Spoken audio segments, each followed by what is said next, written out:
Exact अपना position change कर सकता है। मीन जो डायमेंशन का फॉर्मेशन होगा that is 4D।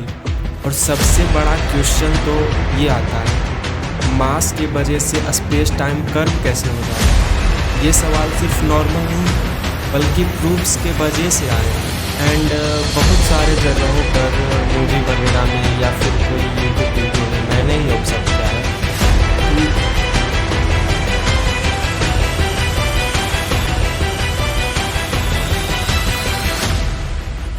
Space time जिसमें कोई ऑब्जेक्ट एग्जैक्ट अपना पोजीशन चेंज कर सकता है, मीन्स ऊपर नीचे आगे पीछे दाएं बाएं, दैट इज़ 3D। वो 3D है। एंड अगर हम उस डायमेंशन में एक्स्ट्रा एक और डायमेंशन टाइम ऐड कर दें तब जो डायमेंशन का फॉर्मेशन होगा दैट इज़ 4D। वो 4th डायमेंशन होगा। बट स्पेस टाइम है क्या? सिर्फ इतना ही थोड़ी है space time, 4th dimension only. और सबसे बड़ा क्वेश्चन तो ये आता है, मास के वजह से स्पेस टाइम कर्व कैसे हो जाता है। हमें तो कुछ कर्व हुआ नहीं दिख रहा है। And does space time really exist? ये सवाल सिर्फ नॉर्मल नहीं है बल्कि प्रूफ्स के वजह से आए हैं। और क्या हम स्पेस टाइम को एग्जैक्ट ऑब्जर्व कर सकते हैं या फील कर सकते हैं, वो तो आगे देखेंगे।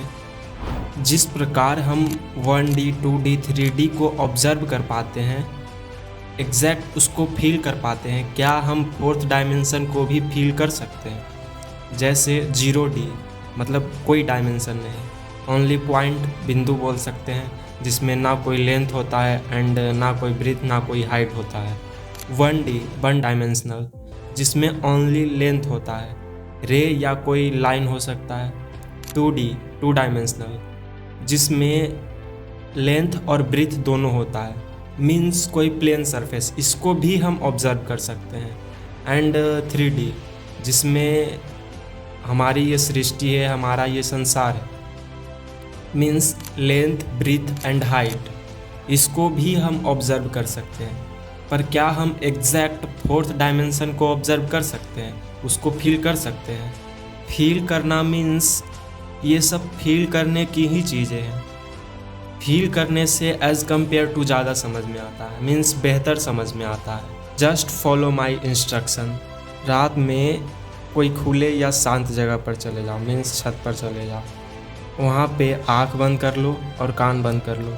ना कुछ सुनाई देना चाहिए और ना कुछ दिखाई देना चाहिए।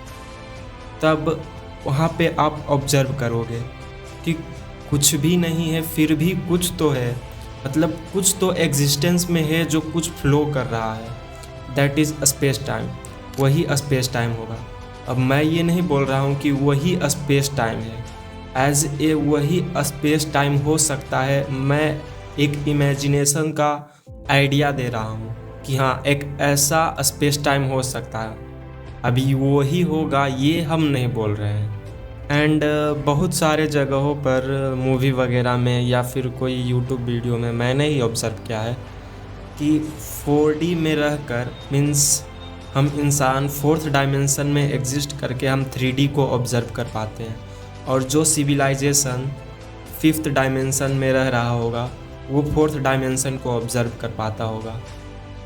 तो मेरा यहाँ पे एक छोटा सा क्वेश्चन है, अगर ऐसा होता तो जो सबसे मैक्सिमम डायमेंशन है उसका तो एग्जिस्टेंस ही नहीं होता, क्योंकि वो मैक्सिमम डायमेंशन को कोई ऑब्ज़र्व नहीं कर पाएगा ना। एंड हमें नहीं लगता है कि बिना कोई कारण के वजह से इस सृष्टि में कोई इवेंट होता होगा या फिर कोई एग्जिस्ट करता होगा। अब मैं ये नहीं बोल रहा हूँ कि ये ऐसा ही है, बल्कि ऐसा हो सकता है एज ए इमेजिनेशन का एक आइडिया दिए आपको कि हाँ ये ऐसा हो सकता है, अगर ऐसा है तो ऐसा होगा। एंड जो दूसरा क्वेश्चन है, मास के वजह से स्पेस टाइम कर्व कैसे हो जाता है, तो मैं आपको बता दूं, मास कोई अलग चीज़ नहीं है बल्कि वो एनर्जी का डेंस हुआ फॉर्म है। E=mc² में ये ऑलरेडी प्रूव हो चुका है। एंड एनर्जी स्पेस टाइम पर इफ़ेक्ट डालता है डेंस होने के वजह से, मीन्स उसका एक वैसा ही फॉर्म है कि वो स्पेस टाइम पर वो इफ़ेक्ट डालता ही है। अब आप बोलोगे इसमें नया क्या है, ये तो हम पहले से ही जानते थे। तो मैं आपको बता दूं, इससे ज़्यादा इन्फॉर्मेशन और कहीं नहीं है। मीन्स है मैथमेटिक्स प्रूवमेंट के द्वारा इसको प्रूव किया गया है। वहाँ पे है इन्फॉर्मेशन है स्पेस टाइम का, वहाँ पे नए नए टॉपिक्स निकल कर आते हैं, बट स्पेस टाइम में इससे ज़्यादा इन्फॉर्मेशन और नहीं है।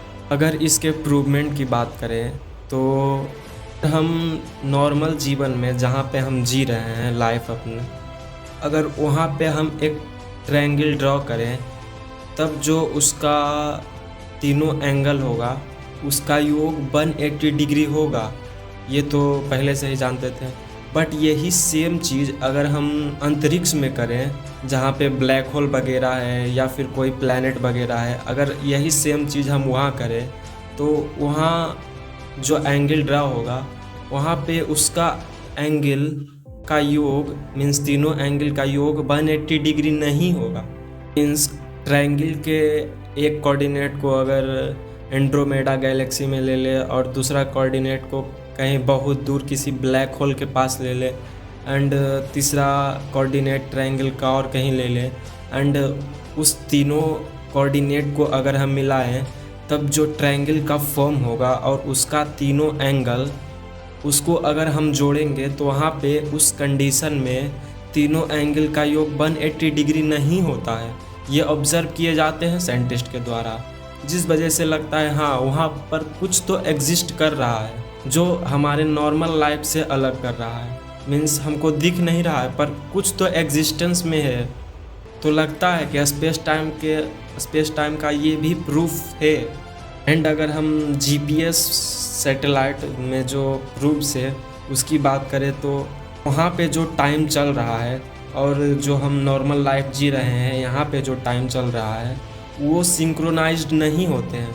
मीन्स अगर हम यहाँ पे अभी 6:07 हो रहा है तो जस्ट वहाँ पे अगर कोई वॉच होगा तो वहाँ पे 6:07 नहीं होगा, वो सिंक्रोनाइज्ड नहीं होते हैं। हाँ ये अलग बात है कि ये टाइम डायलेशन का कॉन्सेप्ट है, बट ये भी स्पेस टाइम से कहीं ना कहीं तो जुड़ा हुआ है। तो ये भी प्रूफ्स है जीपीएस सैटेलाइट में ग्लोबल पोजीशनिंग सिस्टम, हर समय साइंटिस्ट इसको सिंक्रोनाइज्ड करते हैं तब ये सही लोकेशन दिखाता है, वरना ये गलत लोकेशन दिखा देगा। तो इसको सही किया जाता है तो वहाँ पे भी लगता है कि हाँ कुछ तो अलग है जो हमारे नॉर्मल लाइफ से उसको अलग कर रहा है, मतलब कुछ तो एग्जिस्टेंस में है।